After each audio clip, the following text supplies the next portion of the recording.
ದೇವರ ನಾಮಕ್ಕೆ ಮಹಿಮೆ ಉಂಟಾಗಲಿ. ಸತ್ಯವೇದದ ಜಕರ್ಯನ ಪ್ರವಾದನೆ ಗ್ರಂಥ ಪುಸ್ತಕದ ಎಲ್ಲಾ ದೇವರ ವಚನಗಳನ್ನು ಕೇಳೋಣ. ಜಕರ್ಯ 1ನೇ ಅಧ್ಯಾಯ.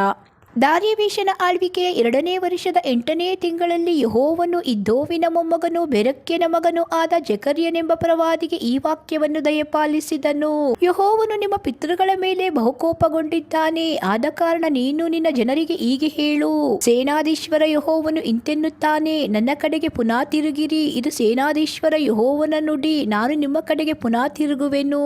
ಇದು ಸೇನಾಧೀಶ್ವರ ಯೆಹೋವನ ನುಡಿ. ನಿಮ್ಮ ಪಿತೃಗಳಂತಿರಬೇಡಿರಿ. ಪೂರ್ವಕಾಲದ ಪ್ರವಾದಿಗಳು ಅವರಿಗೆ, ಸೇನಾಧೀಶ್ವರ ಯೆಹೋವನು ಇಂತೆನ್ನುತ್ತಾನೆ, ನಿಮ್ಮ ದುರ್ಮಾರ್ಗ ದುಷ್ಕೃತ್ಯಗಳಿಂದ ಹಿಂದಿರುಗಿರಿ ಎಂದು ಸಾರಿದರು. ಅವರು ನನ್ನ ಮಾತನ್ನು ಕಿವಿಗೊಟ್ಟು ಕೇಳಲಿಲ್ಲ. ಇದು ಯೆಹೋವನ ನುಡಿ. ನಿಮ್ಮ ಪಿತೃಗಳು ಎಲ್ಲಿ? ಪ್ರವಾದಿಗಳು ನಿತ್ಯ ಜೀವಿಗಳು. ಆದರೆ ನನ್ನ ಸೇವಕರಾದ ಪ್ರವಾದಿಗಳಿಗೆ ಆಜ್ಞಾಪಿಸಿದ ನನ್ನ ವಾಕ್ಯಗಳು ವಿಧಿಗಳು ನಿಮ್ಮ ಪಿತೃಗಳನ್ನು ಹಿಂದಟ್ಟಿ ಹಿಡಿದು ನಿತ್ಯವಾಗಿವೆಯಷ್ಟೇ. ಅವರು ತಿರುಗಿಕೊಂಡು, ಸೇನಾಧೀಶ್ವರ ಯೆಹೋವನು ನಮ್ಮ ದುರ್ಮಾರ್ಗ ದುಷ್ಕೃತ್ಯಗಳಿಗೆ ತಕ್ಕ ಹಾಗೆ ನಮಗೆ ಏನು ಮಾಡಬೇಕೆಂದು ಸಂಕಲ್ಪಿಸಿದನೋ ಅದನ್ನು ನಮಗೆ ಮಾಡಿದ್ದಾನಲ್ಲ ಅಂದುಕೊಂಡರು. ದಾರ್ಯಾವೇಶನ ಆಳ್ವಿಕೆಯ 2ನೇ ವರ್ಷದ 11ನೇ ತಿಂಗಳಿನ ಅಂದರೆ ಶೆಬಾಟ್ ತಿಂಗಳಿನ 24ನೇ ದಿನದಲ್ಲಿ ಯೆಹೋವನ ವಾಕ್ಯವು ಇದ್ದೋವಿನ ಮೊಮ್ಮಗನೂ ಬೆರೆಕ್ಯನ ಮಗನೂ ಆದ ಜಕರ್ಯನೆಂಬ ಪ್ರವಾದಿಗೆ ಕಂಡುಬಂತು. ರಾತ್ರಿಯಲ್ಲಿ ನನಗೆ ದರ್ಶನವಾಯಿತು. ಇಗೋ, ಕೆಂಪು ಕುದುರೆಯನ್ನು ಹತ್ತಿದ ಒಬ್ಬ ಪುರುಷನು ತಗ್ಗಿನಲ್ಲಿರುವ ಸುಗಂಧ ವೃಕ್ಷಗಳ ನಡುವೆ ನಿಂತಿದ್ದನು. ಅವನ ಹಿಂದೆ ಕೆಂಪು, ಕಪಿಲ, ಬಿಳಿ ಕುದುರೆಗಳನ್ನು ಹತ್ತಿದವರಿದ್ದರು. ನನಗೆ ಕನಸಿನ ಅರ್ಥವನ್ನು ವಿವರಿಸುವ ದೇವದೂತನನ್ನು, ಸ್ವಾಮಿ, ಇವರು ಯಾರು ಎಂದು ನಾನು ಕೇಳಲು, ಅವನು ನನಗೆ, ಇವರು ಇಂಥವರೆಂದು ನಿನಗೆ ತೋರಿಸುವೆನು ಎಂಬುದಾಗಿ ಹೇಳಿದ್ದನು. ಕೂಡಲೇ ಸುಗಂಧ ವೃಕ್ಷಗಳ ನಡುವೆ ನಿಂತಿದ್ದವನು, ಇವರು ಲೋಕಸಂಚಾರಾರ್ಥವಾಗಿ ಯೆಹೋವನಿಂದ ಕಳಿಸಲ್ಪಟ್ಟವರು ಎಂದು ಉತ್ತರ ಕೊಟ್ಟನು. ಆಗ ಅವರು ಸುಗಂಧ ವೃಕ್ಷಗಳ ನಡುವೆ ನಿಂತಿದ್ದ ಆ ಯೆಹೋವನ ದೂತನಿಗೆ, ನಾವು ಲೋಕದಲ್ಲಿ ಸಂಚರಿಸಿ ಬಂದಿದ್ದೇವೆ. ಇಗೋ, ಲೋಕವೆಲ್ಲ ನೆಮ್ಮದಿಯಾಗಿ ಸುಮ್ಮನಿದೆ ಎಂದು ಅರಿಕೆ ಮಾಡಿದರು. ಇದನ್ನು ಕೇಳಿ ಯೆಹೋವನ ದೂತನು, ಸೇನಾಧೀಶ್ವರ ಯೆಹೋವನೇ, ನೀನು 70 ವರ್ಷಗಳಿಂದ ರೋಷಗೊಂಡಿರುವ ಯೆರೂಸಲೇಮು ಮೊದಲಾದ ಯೆಹೂದದ ಪಟ್ಟಣಗಳನ್ನು ಎಷ್ಟು ಕಾಲ ಕರುಣಿಸದೆ ಇರುವೆ ಎಂದು ಭಿನ್ನವಿಸಲು ನನಗೆ ವಿವರಿಸುವ ದೂತನಿಗೆ ಯೆಹೋವನು ಕರುಣೆಯ ಒಳ್ಳೆಯ ಮಾತುಗಳಿಂದ ಉತ್ತರ ಕೊಟ್ಟನು. ಆಗ ಆ ದೂತನು ನನಗೆ ಈ ಅಪ್ಪಣೆ ಮಾಡಿದ್ದನು, ನೀನು ಹೀಗೆ ಸಾರು, ಸೇನಾಧೀಶ್ವರ ಯೆಹೋವನು ಇಂತೆನ್ನುತ್ತಾನೆ, ಯೆರೂಸಲೇಮಿಗೂ ಚಿಯೋನಿಗೂ ಅವಮಾನವಾಯಿತಲ್ಲ ಎಂದು ಬಹಳವಾಗಿ ಕುದಿಯುತ್ತೇನೆ. ನೆಮ್ಮದಿಯಾಗಿರುವ ಜನಾಂಗಗಳ ಮೇಲೆ ನನಗೆ ಬಲು ಸಿಟ್ಟೇರಿದೆ. ನಾನು ಯೆರೂಸಲೇಮಿನ ಮೇಲೆ ಸ್ವಲ್ಪ ಮಾತ್ರ ಸಿಟ್ಟುಕೊಂಡು ಮಾಡಿಸಬೇಕೆಂದಿದ್ದ ಕೇಡಿಗಿಂತ ಅವು ಹೆಚ್ಚಾಗಿ ಮಾಡಿದವಷ್ಟೇ. ಹೀಗಿರಲು ಯೆಹೋವನು ಇಂತೆನ್ನುತ್ತಾನೆ, ನಾನು ಕನಿಕರವುಳ್ಳವನಾಗಿ ಯೆರೂಸಲೇಮಿಗೆ ಹಿಂತಿರುಗಿದ್ದೇನೆ. ನನ್ನ ಆಲಯವು ಅಲ್ಲಿ ಕಟ್ಟಲ್ಪಡುವುದು. ಯೆರೂಸಲೇಮಿನಲ್ಲಿ ನೂಲು ಎಳೆಯಲ್ಪಡುವುದು. ಇದು ಸೇನಾಧೀಶ್ವರ ಯೆಹೋವನ ನುಡಿ. ಮತ್ತೊಮ್ಮೆ ಹೀಗೆ ಸಾರು, ಸೇನಾಧೀಶ್ವರ ಯೆಹೋವನು ಇಂತೆನ್ನುತ್ತಾನೆ, ಇನ್ನು ನನ್ನ ಪಟ್ಟಣಗಳಲ್ಲಿ ಶುಭವು ತುಂಬಿ ತುಳುಕುವುದು. ಯೆಹೋವನು ಇನ್ನು ಚಿಯೋನನ್ನು ಸಂತೈಸುವನು, ಯೆರೂಸಲೇಮನ್ನು ಮತ್ತೆ ತನಗಾಗಿ ಆರಿಸಿಕೊಳ್ಳುವನು. ನಾನು ಕಣ್ಣೆತ್ತಿ ನೋಡಲು ಇಗೋ, 4 ಕೊಂಬುಗಳು ಕಾಣಿಸಿದವು. ವಿವರಿಸುವ ದೂತನನ್ನು ಕುರಿತು, ಇವು ಏನು ಎಂದು ನಾನು ಕೇಳಿದ್ದಕ್ಕೆ ಅವನು, ಇವು ಯೆಹೂದ, ಇಸ್ರಾಯೇಲು, ಯೆರೂಸಲೇಮುಗಳನ್ನು ಚದುರಿಸಿರುವ ಕೊಂಬುಗಳು ಎಂದು ಉತ್ತರ ಕೊಟ್ಟನು. ಆನಂತರ ಯೆಹೋವನು ನನಗೆ 4 ಮಂದಿ ಕಮ್ಮಾರರನ್ನು ತೋರಿಸಿದನು. ಆಗ ನಾನು, ಇವರು ಏನು ಮಾಡುವುದಕ್ಕೆ ಬಂದಿದ್ದಾರೆ ಎಂದು ಕೇಳಲು ಅವನು, ಈ ಕೊಂಬುಗಳು ಯೆಹೂದದವರಲ್ಲಿ ಯಾರೂ ತಲೆ ಎತ್ತದಂತೆ ಅವರನ್ನು ಚದುರಿಸಿವೆಯಷ್ಟೇ. ಇವರಾದರೋ ಯೆಹೂದ ದೇಶದವರನ್ನು ಚದುರಿಸಬೇಕೆಂದು ತಲೆ ಎತ್ತಿದ ಜನಾಂಗಗಳ ಕೊಂಬುಗಳನ್ನು ಎದುರಿಸಿ ಕೆಡುವುದಕ್ಕೆ ಬಂದಿದ್ದಾರೆ ಎಂದು ಹೇಳಿದನು. ಜಕರ್ಯ 2ನೇ ಅಧ್ಯಾಯ. ನಾನು ಕಣ್ಣೆತ್ತಿ ನೋಡಲು ಇಗೋ, ಕೈಯಲ್ಲಿ ಅಳತೆಯ ನೂಲನ್ನು ಹಿಡಿದುಕೊಂಡಿದ್ದವನು ಕಾಣಿಸಿದನು. ನಾನು ಅವನನ್ನು, ಎಲ್ಲಿಗೆ ಹೋಗುತ್ತೀ ಎಂದು ಕೇಳಲು ಅವನು ನನಗೆ, ಯೆರೂಸಲೇಮಿನ ಅಗಲ ಉದ್ದ ಇಷ್ಟಿರಬೇಕೆಂದು ಅಳೆದು ನೋಡುವುದಕ್ಕೆ ಹೋಗುತ್ತೇನೆ ಎಂಬುದಾಗಿ ಹೇಳಿದನು. ಇಗೋ, ವಿವರಿಸುವ ದೇವದೂತನು ಮುಂದರಿದು ತನ್ನನ್ನು ಎದುರುಗೊಳ್ಳುವುದಕ್ಕೆ ಬಂದ ಮತ್ತೊಬ್ಬ ದೇವದೂತನಿಗೆ ಹೀಗೆ ಹೇಳಿದನು, ನೀನು ಓಡು, ಆ ಯುವಕನಿಗೆ ಈ ಮಾತನ್ನು ತಿಳಿಸು, ಯೆರೂಸಲೇಮಿನಲ್ಲಿರುವ ಜನ ಮತ್ತು ಪಶುಗಳ ಸಂಖ್ಯೆಯು ಅಪಾರವಾಗಿರುವುದರಿಂದ ಅದು ಪೌಳಿಗೋಡೆ ಇಲ್ಲದ ಹಳ್ಳಿಪಳ್ಳಿಗಳಂತೆ ಹರಡಿಕೊಂಡು ನೆಲೆಯಾಗಿರುವುದು. ನಾನೇ ಅದರ ಸುತ್ತಮುತ್ತಲೂ ಅಗ್ನಿ ಪ್ರಕಾರವೂ ಅದರೊಳಗೆ ವೈಭವವೂ ಆಗಿರುವೆನು ಎಂಬುದು ಯೆಹೋವನ ನುಡಿ. ಎಲೈ, ಉತ್ತರ ದೇಶದಿಂದ ಓಡಿ ಬನ್ನಿರಿ. ಇದು ಯೆಹೋವನ ನುಡಿ. ಚತುರ್ದಿಕ್ಕಿನ ಗಾಳಿಗಳಂತೆ ನಿಮ್ಮನ್ನು ಚದುರಿಸಿದೆನಲ್ಲ, ಇದು ಯೆಹೋವನ ನುಡಿ. ಎಲೈ, ಬಾಬೇಲ್ ಪುರಿಯಲ್ಲಿ ವಾಸಿಸುವ ಚಿಯೋನಿನವರೇ, ತಪ್ಪಿಸಿಕೊಂಡು ಬನ್ನಿರಿ. ನಿಮ್ಮನ್ನು ತಾಕುವವನು ಯೆಹೋವನ ಕಣ್ಣುಗುಡ್ಡನ್ನು ತಾಕುವವನಾಗಿದ್ದಾನೆ. ಆದ ಕಾರಣ ತನ್ನ ಪ್ರಸಿದ್ಧ ಪ್ರಸಿದ್ಧಿಗಾಗಿ ನನ್ನನ್ನು ಕಳುಹಿಸಿದ ಸೇನಾಧೀಶ್ವರ ಯೆಹೋವನು ನಿಮ್ಮನ್ನು ಸೂರೆ ಮಾಡಿದ ಜನಾಂಗಗಳ ವಿಷಯವಾಗಿ ಆಹಾ, ನಾನು ಇವರ ಮೇಲೆ ಕೈ ಬೀಸುವೆನು, ಇವರು ತಮಗೆ ಅಡಿಯಾಳಾದವರಿಗೆ ಸೂರೆಯಾಗುವರು ಎಂದು ಹೇಳುತ್ತಾನೆ. ಆಗ ಸೇನಾಧೀಶ್ವರ ಯೆಹೋವನು ನನ್ನನ್ನು ಕಳಿಸಿದ್ದಾನೆಂಬುದು ನಿಮಗೆ ಗೊತ್ತಾಗುವುದು. ಯೆಹೋವನು ಇಂತೆನ್ನುತ್ತಾನೆ, ಚಿಯೋನ್ ನಗರಿಯೇ ಉಲ್ಲಾಸಗೊಳ್ಳು, ಹರ್ಷಧ್ವನಿಗೈ, ಇಗೋ ನಾನು ಬಂದು ನಿನ್ನ ಮಧ್ಯದಲ್ಲಿ ವಾಸಿಸುವೆನು. ಆ ಕಾಲದಲ್ಲಿ ಬಹುಜನಾಂಗಗಳು ಯೆಹೋವನಾದ ನನ್ನನ್ನು ಆಶ್ರಯಿಸಿಕೊಂಡು ನನ್ನ ಜನವಾಗುವವು, ನಾನು ನಿನ್ನ ಮಧ್ಯದಲ್ಲಿ ವಾಸಿಸುವೆನು. ಆಗ ಸೇನಾಧೀಶ್ವರ ಯೆಹೋವನೇ ನನ್ನನ್ನು ನಿನ್ನ ಬಳಿಗೆ ಕಳಿಸಿದ್ದಾನೆಂಬುದು ನಿನಗೆ ಗೊತ್ತಾಗುವುದು. ಯೆಹೋವನು ಮೀಸಲಾದ ದೇಶದಲ್ಲಿ ಯೆಹೂದವನ್ನು ತನ್ನ ಸ್ವಾಸ್ಥ್ಯವನ್ನಾಗಿ ಅನುಭವಿಸುವನು, ಯೆರೂಸಲೇಮನ್ನು ಮತ್ತೆ ತನಗಾಗಿ ಆರಿಸಿಕೊಳ್ಳುವನು. ಯೆಹೋವನು ತನ್ನ ಪರಿಶುದ್ಧ ನಿವಾಸದಿಂದ ಎದ್ದು ಹೊರಟಿದ್ದಾನೆ. ನರಪ್ರಾಣಿಗಳೇ, ನೀವೆಲ್ಲ ಆತನ ಮುಂದೆ ಮೌನವಾಗಿರಿ. ಜೆಕರ್ಯ 3ನೇ ಅಧ್ಯಾಯ. ಆನಂತರ ಮಹಾಯಾಜಕನಾದ ಯೆಹೋಶುವನು ಯೆಹೋವನ ದೂತನ ಮುಂದೆ ನಿಂತಿರುವುದನ್ನು ಯೆಹೋವನು ನನಗೆ ತೋರಿಸಿದನು. ಸೈತಾನನು ಯೆಹೋಶುವನಿಗೆ ಪ್ರತಿಕಕ್ಷಿಯಾಗಿ ಅವನ ಬಲಗಡೆಯಲ್ಲಿ ನಿಂತಿದ್ದನು. ಆಗ ಯೆಹೋವನ ದೂತನು ಸೈತಾನನಿಗೆ, ಸೈತಾನನೇ, ಯೆಹೋವನು ನಿನ್ನನ್ನು ಖಂಡಿಸಲಿ, ಹೌದು, ಯೆರೂಸಲೇಮನ್ನು ಆರಿಸಿಕೊಂಡಿರುವ ಯೆಹೋವನು ನಿನ್ನನ್ನು ಖಂಡಿಸಲಿ, ಅದು ಉರಿಯಿಂದ ಎಳೆದ ಕೊಳ್ಳಿಯಾಗಿದೆಯಲ್ಲ ಎಂದು ಹೇಳಿದನು.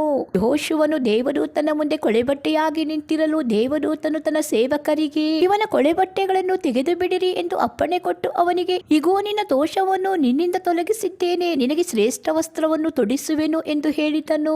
ಇವನ ತಲೆಗೆ ಶುಭ್ರವಾದ ಮುಂಡಾಸವನ್ನು ಸುತ್ತಿರಿ ಎಂದು ಅವನು ಅಪ್ಪಣೆ ಕೊಡಲು ಅವರು ಅವನ ತಲೆಗೆ ಶುಭ್ರವಾದ ಮುಂಡಾಸವನ್ನು ಸುತ್ತಿ ಅವನಿಗೆ ವಸ್ತ್ರಗಳನ್ನು ಹಾಕಿದರು. ಆಗ ಯೆಹೋವನ ದೂತನು ಎದ್ದು ನಿಂತಿದ್ದನು ಮತ್ತು ಯೆಹೋವನ ದೂತನು ಯೆಹೋಶುವನಿಗೆ ಈ ಮಾತು ಕೊಟ್ಟನು. ಸೇನಾಧೀಶ್ವರ ಯೆಹೋವನು ಇಂತೆನ್ನುತ್ತಾನೆ, ನೀನು ನನ್ನ ಮಾರ್ಗಗಳಲ್ಲಿ ನಡೆದು ನಾನು ನಿನಗೆ ವಹಿಸಿದ ಪಾರುಪತ್ಯವನ್ನು ನೆರವೇರಿಸಿದರೆ ನನ್ನ ಆಲಯದ ಮುಖ್ಯಾಧಿಕಾರಿಯಾಗಿ ನನ್ನ ಪ್ರಕಾರಗಳನ್ನು ನೋಡಿಕೊಳ್ಳುವಿ. ಈ ಸನ್ನಿಧಾನ ದೂತರ ನಡುವೆ ಪ್ರವೇಶಿಸುವ ಹಕ್ಕನ್ನು ನಿನಗೆ ಕೊಡುವೆನು. ಮಹಾಯಾಜಕನಾದ ಯೆಹೋಶುವನೇ, ನೀನು ನಿನ್ನ ಮುಂದೆ ಕೂತುಕೊಳ್ಳುವ ನಿನ್ನ ಸಹಕಾರಿಗಳು ಕೇಳಿರಿ. ಇಗೋ, ಮೊಳಿಕೆ ಎಂಬ ನನ್ನ ಸೇವಕರನ್ನು ಹೊರಡಿಸುತ್ತೇನೆಂಬುದಕ್ಕೆ ಇವರೇ ಮುಂಗುರುತು. ನಾನು ಯೆಹೋಶುವನ ಮುಂದೆ ಇಟ್ಟಿರುವ ಕಲ್ಲನ್ನು ನೋಡಿರಿ. ಆ ಒಂದೇ ಕಲ್ಲಿನಲ್ಲಿ 7 ಕಣ್ಣುಳ್ಳಾತನ ದೃಷ್ಟಿಯು ಬಿದ್ದಿದೆ. ಇಗೋ, ನಾನೇ ಅದರಲ್ಲಿ ಕೆತ್ತನೆ ಕೆತ್ತುವೆನು. ಇದು ಸೇನಾಧೀಶ್ವರ ಯೆಹೋವನ ನುಡಿ. ಒಂದೇ ದಿನದೊಳಗೆ ದೇಶದ ಪಾಪವನ್ನು ಪರಿಹರಿಸುವೆನು. ಸೇನಾಧೀಶ್ವರ ಯೆಹೋವನು ಇಂತೆನ್ನುತ್ತಾನೆ, ಆ ದಿನದಲ್ಲಿ ನೀವೆಲ್ಲರೂ ನಿಮ್ಮ ನಿಮ್ಮ ನೆರೆಹೊರೆಯವರನ್ನು ದ್ರಾಕ್ಷಾಲತೆ, ಅಂಜೂರ ಗಿಡ ಇವುಗಳ ನೆರಳಿಗೆ ಕರೆಯುವಿರಿ. ಜೆಕರ್ಯ 4ನೇ ಅಧ್ಯಾಯ. ಆನಂತರ ವಿವರಿಸುವ ದೇವದೂತನು ಮತ್ತೆ ಬಂದು ನಿದ್ರೆ ಹತ್ತಿದವನ ಆಗಿದ್ದ ನನ್ನನ್ನು ಎಚ್ಚರಗೊಳಿಸಿ, ಏನು ನೋಡುತ್ತಿ ಎಂದು ಕೇಳಲು ನಾನು, ಇಗೋ, 7 ದೀಪಗಳುಳ್ಳ ಸುವರ್ಣಮಯವಾದ ಒಂದು ದೀಪಸ್ತಂಭವನ್ನು ನೋಡುತ್ತೇನೆ. ಅದರ ಮೇಲಿನ ದೀಪಗಳಿಗೆ 7 ನಾಳಗಳಿವೆ. ಅದರ ಮೇಲ್ಗಡೆ ಎಣ್ಣೆಯ ಪಾತ್ರೆ ಇದೆ. ಪುನಃ ನಾನು ಪ್ರಸ್ತಾಪವೆತ್ತಿ ವಿವರಿಸುವ ದೇವದೂತನನ್ನು, ಸ್ವಾಮಿ, ಇವು ಏನು ಎಂದು ಕೇಳಿದ್ದಕ್ಕೆ ಆ ದೇವದೂತನು, ಇವು ಏನೆಂದು ನಿನಗೆ ತಿಳಿಯುವುದಿಲ್ಲವೋ ಎಂಬುದಾಗಿ ನನ್ನನ್ನು ಪ್ರಶ್ನೆ ಮಾಡಲು, ಇಲ್ಲ ಸ್ವಾಮಿ ಎಂದು ಅರಿಕೆ ಮಾಡಿದೆನು. ಆಗ ಅವನು ನನಗೆ ಪ್ರತ್ಯುತ್ತರವಾಗಿ ಹೀಗೆ ಹೇಳಿದನು, ಪರಾಕ್ರಮದಿಂದಲ್ಲ, ಬಲದಿಂದಲ್ಲ, ನನ್ನ ಆತ್ಮದಿಂದಲೇ ಎಂಬುದು ಸೇನಾಧೀಶ್ವರ ಯೆಹೋವನ ನುಡಿ ಎಂಬೀ ಮಾತನ್ನು ಯೆಹೋವನು ಜೆರುಬ್ಬಾಬೆಲನಿಗೆ ದಯಪಾಲಿಸಿದ್ದಾನೆ. ದೊಡ್ಡ ಬೆಟ್ಟವೇ, ನೀನು ಯಾರು? ಜೆರುಬ್ಬಾಬೆಲನ ಮುಂದೆ ನೆಲಸಮವಾಗುವಿ. ಅವನು ಕಲಶದ ಕಲ್ಲನ್ನು ಕೋಲಾಹಲದೊಡನೆ ಮೆರವಣಿಗೆ ಮಾಡುವನು. ಇದರ ಮೇಲೆ ದೇವರ ದಯೆ ಇರಲಿ, ದೇವರ ದಯೆ ಇರಲಿ ಎಂಬ ಜನಘೋಷವಾಗುವುದು. ಅಲ್ಲದೆ ಯೆಹೋವನು ಈ ವಾಕ್ಯವನ್ನು ನನಗೆ ದಯಪಾಲಿಸಿದ್ದಾನೆ, ಜೆರುಬ್ಬಾಬೆಲನ ಕೈಗಳು ಈ ಆಲಯದ ಅಸ್ತಿವಾರವನ್ನು ಹಾಕಿವೆ, ಆ ಕೈಗಳೇ ಇದನ್ನು ಪೂರೈಸುವವು. ಆಗ ನನ್ನನ್ನು ನಿಮ್ಮ ಬಳಿಗೆ ಕಳುಹಿಸಿದವನು ಸೇನಾಧೀಶ್ವರ ಯೆಹೋವನೇ ಎಂದು ನಿನಗೆ ಗೊತ್ತಾಗುವುದು. ಈ ದೀಪಗಳಿಂದ ಸೂಚಿತವಾದ ಯೆಹೋವನ 7 ಕಣ್ಣುಗಳು ಭೂಲೋಕದ ಎಲ್ಲಾ ಕಡೆಗಳಲ್ಲಿಯೂ ಪ್ರಸರಿಸುತ್ತಾ ತೂಕದ ಗುಂಡು ಜೆರುಬ್ಬಾಬೆಲನ ಕೈಯಲ್ಲಿರುವುದನ್ನು ಸಂತೋಷದಿಂದ ನೋಡುತ್ತವೆ.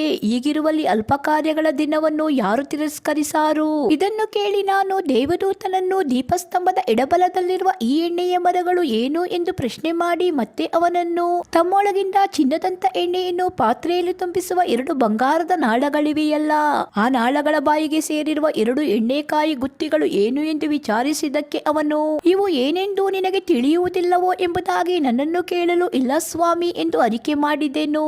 ಅದಕ್ಕೆ ಅವನು, ಇವು ಸರ್ವ ಭೂಲೋಕದೊಡೆಯನ ಸನ್ನಿಧಿ ಸೇವಕರು, ಎಣ್ಣೆಯ ಬುಗ್ಗೆಗಳು ಆದ 2 ಪುರುಷರು ಎಂದು ಹೇಳಿದನು.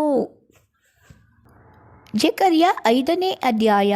ಪುನಃ ನಾನು ಕಣ್ಣೆತ್ತಿ ನೋಡಲು ಇಗೋ ಹಾರುತ್ತಿರುವ ಒಂದು ಸುರುಳಿಯು ಕಾಣಿಸಿತು. ಅವನು ನನ್ನನ್ನು, ನಿನಗೆ ಏನು ಕಾಣಿಸುತ್ತದೆ ಎಂದು ಕೇಳಿದ್ದಕ್ಕೆ, ಹಾರಾಡುತ್ತಿರುವ ಒಂದು ಸುರುಳಿಯು ಕಾಣಿಸುತ್ತದೆ, ಅದರ ಉದ್ದ 20 ಮೊಳ, ಅಗಲ 10 ಮೊಳ ಎಂದುತ್ತರ ಕೊಟ್ಟೆನು. ಆಗ ಅವನು ನನಗೆ, ಇದು ದೇಶದ ಮೇಲೆಲ್ಲ ಹೊರಟು ಬಂದಿರುವ ಶಾಪ. ಇದಕ್ಕೆ ತಕ್ಕಂತೆ ಪ್ರತಿಯೊಬ್ಬ ಕಳ್ಳನು ದೇಶದಿಂದ ತೊಡೆಯಲ್ಪಡುವನು. ಇದಕ್ಕೆ ತಕ್ಕ ಹಾಗೆ ಪ್ರತಿಯೊಬ್ಬ ಸುಳ್ಳು ಸಾಕ್ಷಿಯು ದೇಶದಿಂದ ತೊಡೆಯಲ್ಪಡುವನು. ಸೇನಾಧೀಶ್ವರ ಯೆಹೋವನು ಇಂತೆನ್ನುತ್ತಾನೆ, ನನ್ನ ಅಪ್ಪಣೆಯಂತೆ ಇದು ಹೊರಟು ಕಳ್ಳನ ಮನೆಯೊಳಗೂ ನನ್ನ ಹೆಸರೆತ್ತಿ ಸುಳ್ಳು ಸಾಕ್ಷಿ ಹೇಳುವವನ ಮನೆಯೊಳಗೂ ನುಗ್ಗಿ ನಟ್ಟ ನಡುವೆ ನೆಲೆಗೊಂಡು ಅದನ್ನು ಕಲ್ಲು ಮರ ಸಹಿತವಾಗಿ ನಾಶ ಮಾಡುವುದು ಎಂದು ಹೇಳಿದನು. ಆನಂತರ ವಿವರಿಸುವ ದೂತನು ಹತ್ತಿರ ಬಂದು, ಕಂಡುಬರುತ್ತಿರುವ ಆ ವಸ್ತು ಏನೆಂದು ನೋಡು ಎಂಬುದಾಗಿ ನನಗೆ ಹೇಳಲು, ನಾನು ಏನದು ಎಂದು ಕೇಳಿದ್ದಕ್ಕೆ ಅವನು, ಕಂಡುಬರುತ್ತಿರುವ ಆ ವಸ್ತು ಒಂದು ಕೊಳಗ ಪಾತ್ರೆ ಎಂದು ತಿಳಿಸಿದನು. ಅಲ್ಲದೆ ಅದು ಪೂರ್ಣ ದೇಶದಲ್ಲಿನ ಪಾಪಿಗಳ ಅಧರ್ಮವೇ ಅಂದನು. ಇಗೋ, ತಟ್ಟೆಯಾಕಾರದ ಸೀಸದ ಮುಚ್ಚಳವು ಎತ್ತಲ್ಪಡಲಾಗಿ, ಆಹಾ, ಒಬ್ಬ ಹೆಂಗಸು ಕೊಳದೊಳಗೆ ಕೂತಿದ್ದಳು. ಅವನು ಕಂಡು, ಇವಳು ಪಾಪಮೂರ್ತಿ ಎಂದು ಹೇಳಿ ಅವಳನ್ನು ಕೊಳಗದೊಳಗೆ ಅದುಮಿ ಸೀಸದ ಭಾರೀ ಮುಚ್ಚಳವನ್ನು ಅದರ ಬಾಯಿಗೆ ಹಾಕಿಬಿಟ್ಟನು. ನಾನು ಕಣ್ಣೆತ್ತಿ ನೋಡಲು, ಆಹಾ, ಕೊಕ್ಕರೆಯ ರೆಕ್ಕೆಯಂತಿರುವ ರೆಕ್ಕೆಯುಳ್ಳ 2 ಹೆಂಗಸರು ಕಂಡು ಬಂದರು. ಅವರ ರೆಕ್ಕೆಗಳೊಳಗೆ ಗಾಳಿಯು ತುಂಬಿಕೊಂಡಿತ್ತು. ಅವರು ಪಿಪಾಯಿಯನ್ನು ಭೂಮ್ಯಾಕಾಶಗಳ ಅಂತರಾಳದಲ್ಲಿ ಎತ್ತಿಕೊಂಡು ಹೋದರು. ಅವರು ಕೊಳಗವನ್ನು ಎಲ್ಲಿಗೆ ಎತ್ತಿಕೊಂಡು ಹೋಗುತ್ತಾರೆ ಎಂದು ನನಗೆ ವಿವರಿಸುವ ದೇವದೂತನನ್ನು ನಾನು ಕೇಳಿದ್ದಕ್ಕೆ ಅವನು ನನಗೆ, ಶಿನಾರ್ ದೇಶದಲ್ಲಿ ಅವಳಿಗೆ ಮನೆ ಕಟ್ಟುವುದಕ್ಕಾಗಿ ಹೋಗುತ್ತಾರೆ. ಅದು ಸಿದ್ಧವಾದಾಗ ಆ ಸ್ವಂತ ಸ್ಥಳದಲ್ಲಿ ನಿಲ್ಲಿಸಲ್ಪಡುವಳು. ಜೆಕರ್ಯ 6ನೇ ಅಧ್ಯಾಯ. ಪುನಃ ನಾನು ಕಣ್ಣೆತ್ತಿ ನೋಡಲು ಇಗೋ, 2 ಬೆಟ್ಟಗಳ ನಡುವೆಯಿಂದ ಬರುತ್ತಿರುವ 4 ರಥಗಳು ಕಾಣಿಸಿದವು. ಆ ಬೆಟ್ಟಗಳು ತಾಮ್ರದವುಗಳು. ಮೊದಲನೆಯ ರಥಕ್ಕೆ ಕೆಂಪು ಕುದುರೆಗಳು, 2ನೆಯ ರಥಕ್ಕೆ ಕಪ್ಪು ಕುದುರೆಗಳು, 3ನೆಯ ರಥಕ್ಕೆ ಬಿಳಿ ಕುದುರೆಗಳು, 4ನೆಯ ರಥಕ್ಕೆ ಮಚ್ಚೆಯ ಬಲವಾದ ಕುದುರೆಗಳು ಕಟ್ಟಿದ್ದವು. ವಿವರಿಸುವ ದೇವದೂತನನ್ನು, ಸ್ವಾಮಿ, ಇವುಗಳು ಏನು ಎಂದು ನಾನು ಪ್ರಸ್ತಾಪವೆತ್ತಿ ಕೇಳಲು, ಆ ದೇವದೂತನು ನನಗೆ, ಇವು ಆಕಾಶದ 4 ಗಾಳಿಗಳು, ಭೂಲೋಕದೊಡೆಯನ ಸನ್ನಿಧಾನದಲ್ಲಿ ನಿಂತಿದ್ದು ಅಲ್ಲಿಂದ ಹೊರಟು ಬರುತ್ತಾ ಇವೆ ಎಂದು ಉತ್ತರ ಕೊಟ್ಟನು. ಆನಂತರ ಕಪ್ಪು ಕುದುರೆಗಳು ಉತ್ತರ ದೇಶಕ್ಕೆ ಹೊರಟವು, ಬಿಳಿ ಕುದುರೆಗಳು ಅವುಗಳನ್ನು ಹಿಂಬಾಲಿಸಿದವು, ಮಚ್ಚೆಯ ಕುದುರೆಗಳು ದಕ್ಷಿಣ ದೇಶಕ್ಕೆ ಹೋದವು. ಕೆಂಪು ಕುದುರೆಗಳು ಬಂದು ಲೋಕದಲ್ಲಿ ಸಂಚರಿಸುವುದಕ್ಕೆ ಹೊರಡಬೇಕೆಂದು ತ್ವರೆಪಟ್ಟವು. ಅವನು, ಹೊರಡಿರಿ, ಲೋಕದಲ್ಲಿ ಸಂಚರಿಸಿರಿ ಎಂದಪ್ಪಣೆ ಮಾಡಲು ಅವು ಲೋಕದಲ್ಲಿ ಸಂಚರಿಸಿದವು. ಆಮೇಲೆ ಅವನು ನನಗೆ, ಆಹಾ, ಉತ್ತರ ದೇಶಕ್ಕೆ ಹೋದವುಗಳು ಅಲ್ಲಿ ನನ್ನ ಕೋಪವನ್ನು ಶಾಂತಿಗೊಳಿಸಿವೆ ಎಂದು ಕೂಗಿ ಹೇಳಿದನು. ಯೆಹೋವನು ಈ ವಾಕ್ಯವನ್ನು ನನಗೆ ದಯಪಾಲಿಸಿದನು. ಇನ್ನು ಸೆರೆಯಲ್ಲಿರುವವರೊಳಗೆ ಸೇರಿದವರಾದ ಎಲ್ದಾಯ, ಟೋಬಿಯ, ಏದಾಯ ಎಂಬುವರ ಕೈಯಿಂದ ಬೆಳ್ಳಿ ಬಂಗಾರಗಳನ್ನು ಈಸಿಕೋ. ಈ ದಿವಸವೇ ನೀನು ಹೋಗಿ ಬಾಬೇಲಿನಿಂದ ಬಂದ ಇವರು ಇಳಿದಿರುವ ಚೆಫನ್ಯನ ಮಗನಾದ ಯೋಷಿಯನ ಮನೆಯನ್ನು ಸೇರಿ ಇವರಿಂದ ಬೆಳ್ಳಿ ಬಂಗಾರಗಳನ್ನು ತೆಗೆದುಕೊಂಡು ಕಿರೀಟವನ್ನು ರೂಪಿಸಿ ಯೆಹೋಚಾದಾಕನ ಮಗನು ಮಹಾಯಾಜಕನು ಆದ ಯೆಹೋಶುವನ ತಲೆಯ ಮೇಲೆ ಇಟ್ಟು ಅವನಿಗೆ ಹೀಗೆ ಹೇಳು, ಸೇನಾಧೀಶ್ವರ ಯೆಹೋವನು ಇಂತೆನ್ನುತ್ತಾನೆ, ಇಗೋ, ಮೊಳಿಕೆ ಎಂಬ ಪುರುಷನು, ಅವನು ಇದ್ದಲ್ಲಿಯೇ ವೃದ್ಧಿಯಾಗಿ ಯೆಹೋವನ ಆಲಯವನ್ನು ಕಟ್ಟಿಸುವನು. ಹೌದು, ಅವನೇ ಯೆಹೋವನ ಆಲಯವನ್ನು ಕಟ್ಟಿಸಿ ರಾಜವೈಭವವನ್ನು ತಾಳಿ ತನ್ನ ಸಿಂಹಾಸನದಲ್ಲಿ ಆಸೀನನಾಗಿ ಆಳುವನು. ಹೌದು, ಅವನೇ ಯೆಹೋವನ ಆಲಯವನ್ನು ಕಟ್ಟಿಸಿ ರಾಜವೈಭವವನ್ನು ತಾಳಿ ತನ್ನ ಸಿಂಹಾಸನದಲ್ಲಿ ಆಸೀನನಾಗಿ ಆಳುವನು. ಮತ್ತು ಯಾಜಕನು ತನ್ನ ಸಿಂಹಾಸನದಲ್ಲಿ ಕೂಡಿರುವನು. ಅವರಿಬ್ಬರು ಸಮ್ಮತಿ ಸಮಾಧಾನಗಳಿಂದಿರುವರು. ಆ ಕಿರೀಟವು ಎಲೆಮ್, ಟೋಬಿಯ, ಏದಾಯ, ಚೆಫನ್ಯನ ಮಗನಾದ ಏನ್ ಇವರ ಜ್ಞಾಪಕಾರ್ಥವಾಗಿ ಯೆಹೋವನ ಆಲಯದಲ್ಲಿ ಇಟ್ಟಿರುವುದು. ದೂರದಲ್ಲಿರುವವರು ಬಂದು ಯೆಹೋವನ ಆಲಯವನ್ನು ಕಟ್ಟುವುದಕ್ಕೆ ಕೈ ಹಾಕುವರು. ಆಗ ನನ್ನನ್ನು ನಿಮ್ಮ ಬಳಿಗೆ ಕಳುಹಿಸಿದಾತನು ಸೇನಾಧೀಶ್ವರ ಯೆಹೋವನೇ ಎಂದು ನಿಮಗೆ ದೃಢವಾಗುವುದು. ನೀವು ನಿಮ್ಮ ದೇವರಾದ ಯೆಹೋವನ ಮಾತನ್ನು ಮನಪೂರ್ವಕವಾಗಿ ಕೇಳಿದರೆ ಇದೆಲ್ಲ ನೆರವೇರುವುದು. ಜೆಕರ್ಯ 7ನೇ ಅಧ್ಯಾಯ. ಅರಸನಾದ ದಾರ್ಯಾವೇಶನ ಆಳ್ವಿಕೆಯ 4ನೇ ವರ್ಷದ ಕಿಸ್ಲೇವ್ ಎಂಬ 9ನೆಯ ತಿಂಗಳಿನ 4ನೆಯ ದಿನದಲ್ಲಿ ಯೆಹೋವನು ಜೆಕರ್ಯನಿಗೆ ಒಂದು ವಾಕ್ಯವನ್ನು ದಯಪಾಲಿಸಿದನು. ಅಷ್ಟರೊಳಗೆ ಬೆತೇಲಿನವರು ಸೆರೇಚರನನ್ನು, ರೆಗೆಮ್ ಮೆಲೇಕನನ್ನು, ಅವನ ಪರಿಜನರನ್ನು ಯೆಹೋವನ ಪ್ರಸನ್ನತೆಯ ಪ್ರಾರ್ಥನೆಗಾಗಿ ಕಳುಹಿಸಿದರು. ಆಗ ನಾವು ಬಹು ವರ್ಷಗಳಿಂದ ಮಾಡಿಕೊಂಡು ಬಂದಂತೆ ಮುಂದೆಯೂ 5ನೇ ತಿಂಗಳಲ್ಲಿ ಉಪವಾಸ ಮಾಡಿ ಅಳಬೇಕು ಎಂದು ಪ್ರವಾದಿಗಳ ಮತ್ತು ಸೇನಾಧೀಶ್ವರ ಯೆಹೋವನ ಆಲಯ ದೇವಾಲಯದ ಯಾಜಕರ ಹತ್ತಿರ ವಿಚಾರಿಸಿಕೊಂಡು ಬನ್ನಿರಿ ಎಂಬುದಾಗಿ ಅವರಿಗೆ ಅಪ್ಪಣೆ ಕೊಟ್ಟಿದ್ದರು. ಹೀಗಿರಲು ಸೇನಾಧೀಶ್ವರ ಯೆಹೋವನು ಈ ವಾಕ್ಯವನ್ನು ನನಗೆ ದಯಪಾಲಿಸಿದನು. ನೀನು ಯಾಜಕರಿಗೂ ದೇಶದ ಸಕಲ ಜನರಿಗೂ ಹೀಗೆ ನುಡಿ, ನೀವು ಈ 70 ವರ್ಷಗಳಿಂದಲೂ 5ನೆಯ ಮತ್ತು 7ನೇ ತಿಂಗಳುಗಳಲ್ಲಿ ಉಪವಾಸ ಮಾಡಿ ಗೋಳಾಡುತ್ತಿದ್ದಾಗ ಆ ನಿಮ್ಮ ಉಪವಾಸವು ನನಗಾಗಿಯೇ ಮಾಡಿದ್ದು. ನೀವು ಭೋಜನ ಮಾಡುವಾಗಲೂ ಪಾನ ಮಾಡುವಾಗಲೂ ಆ ನಿಮ್ಮ ಭೋಜನ ಪಾನಗಳು ನಿಮ್ಮವಾಗಿಯೇ ಇರುವವಲ್ಲವೇ? ಯೆರೂಸಲೇಮು ಸುತ್ತಣ ಪಟ್ಟಣಗಳ ಸಮೇತ ಜನಭರಿತವಾಗಿಯೂ ನೆಮ್ಮದಿಯಾಗಿಯೂ ಇದ್ದು ದಕ್ಷಿಣ ಪ್ರಾಂತದಲ್ಲಿಯೂ ಇಳಕಲಿನ ಪ್ರದೇಶದಲ್ಲಿಯೂ ಪ್ರಜೆಯು ತುಂಬಿದಾಗ ಆ ಪೂರ್ವಕಾಲದ ಪ್ರವಾದಿಗಳ ಮೂಲಕ ಯೆಹೋವನು ಪ್ರಕಟಿಸಿದ ಮಾತುಗಳನ್ನು ನೀವು ಕೇಳಬಾರದೋ? ಅಲ್ಲದೆ ಯೆಹೋವನು ಜಕರ್ಯನಿಗೆ ಈ ಮಾತನ್ನು ದಯಪಾಲಿಸಿದನು. ಸೇನಾಧೀಶ್ವರ ಯೆಹೋವನು ಇಂತೆಂದಿದ್ದಾನೆ, ಸರಿಯಾಗಿ ನ್ಯಾಯ ತೀರಿಸಿರಿ, ಒಬ್ಬರಿಗೊಬ್ಬರು ಪ್ರೀತಿ ಕರುಣೆಗಳನ್ನು ತೋರಿಸಿರಿ. ವಿಧವೆ, ಅನಾಥ, ವಿದೇಶಿ, ದರಿದ್ರ ಇವರಾರಿಗೂ ಅನ್ಯಾಯ ಮಾಡಬೇಡಿರಿ. ನಿಮ್ಮಲ್ಲಿ ಯಾವನು ತನ್ನ ಸಹೋದರನಿಗೆ ಕೇಡನ್ನು ಬಗೆಯದಿರಲಿ. ನಿಮ್ಮ ಪಿತೃಗಳಾದರೋ ಗಮನಿಸಲೊಲ್ಲದೆ ಎಗಲು ಕೊಡದೆ ಹೋದರು, ಕೇಳಬಾರದೆಂದು ಕಿವಿ ಮಂದ ಮಾಡಿಕೊಂಡರು. ಧರ್ಮೋಪದೇಶವನ್ನು ಸೇನಾಧೀಶ್ವರ ಯೆಹೋವನು ಪೂರ್ವಕಾಲದ ಪ್ರವಾದಿಗಳ ಮೂಲಕ ತನ್ನ ಆತ್ಮನಿಂದ ಹೇಳಿಸಿದ ಮಾತುಗಳನ್ನು ಕೇಳಬಾರದೆಂದು ತಮ್ಮ ಹೃದಯಗಳನ್ನು ವಜ್ರದಷ್ಟು ಕಠಿಣಪಡಿಸಿಕೊಂಡರು. ಆದ ಕಾರಣ ಸೇನಾಧೀಶ್ವರ ಯೆಹೋವನಿಂದ ಅತಿರೌದ್ರವು ಅವರ ಮೇಲೆ ಬಿತ್ತು.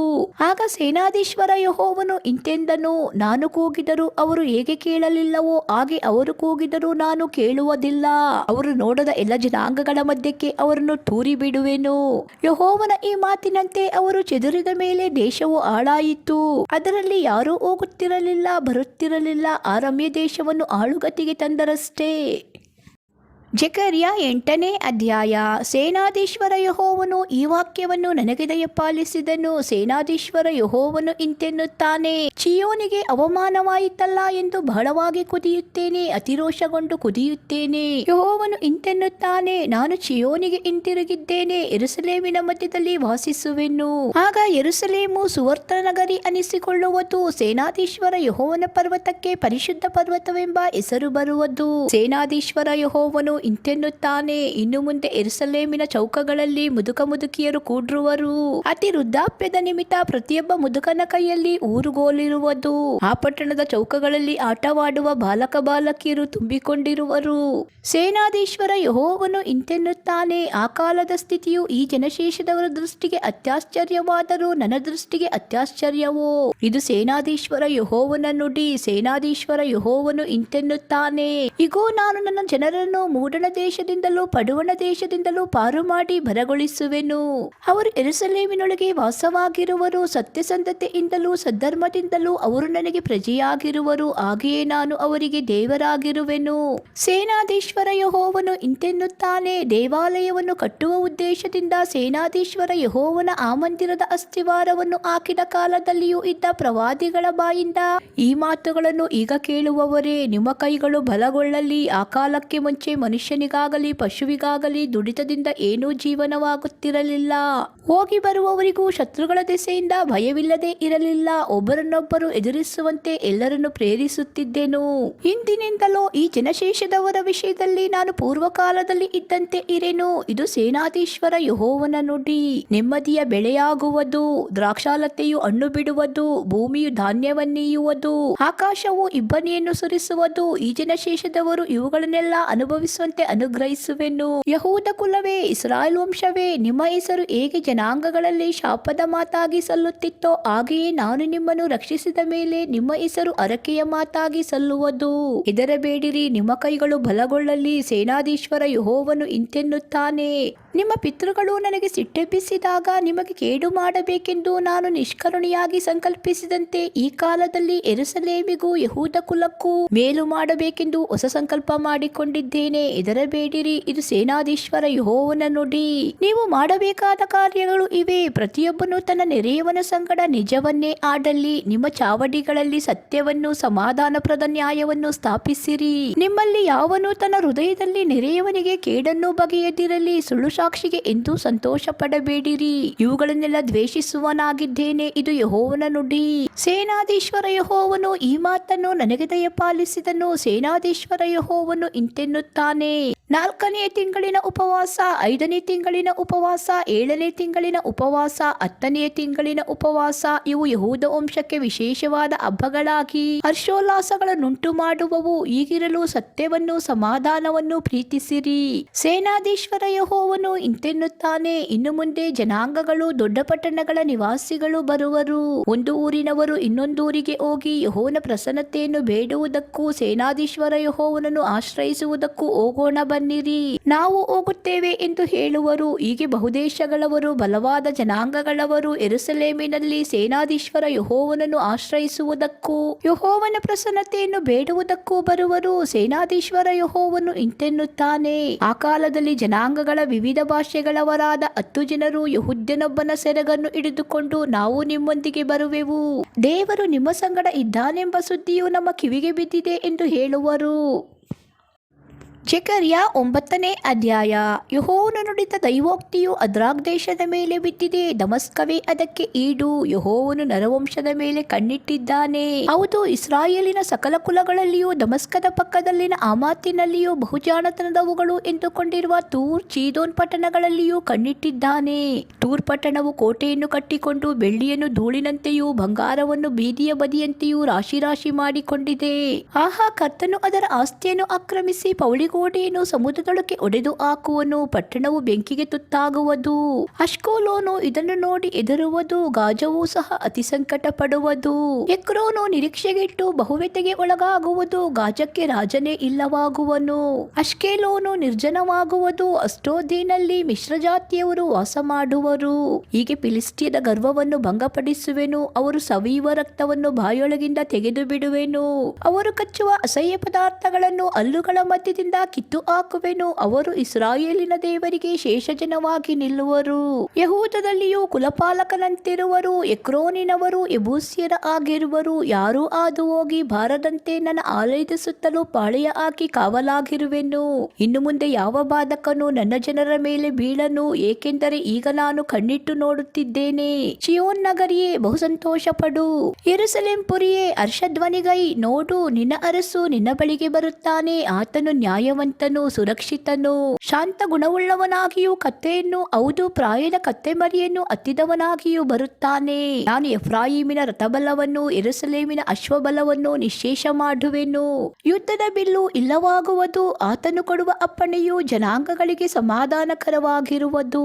ಆತನ ಆಳ್ವಿಕೆಯು ಸಮುದ್ರದಿಂದ ಸಮುದ್ರದವರೆಗೂ, ಯುಪ್ರಟಿಸ್ ನದಿಯಿಂದ ಭೂಮಿಯ ಕಟ್ಟಕಡೆಯವರೆಗೂ ಹರಡಿಕೊಂಡಿರುವುದು.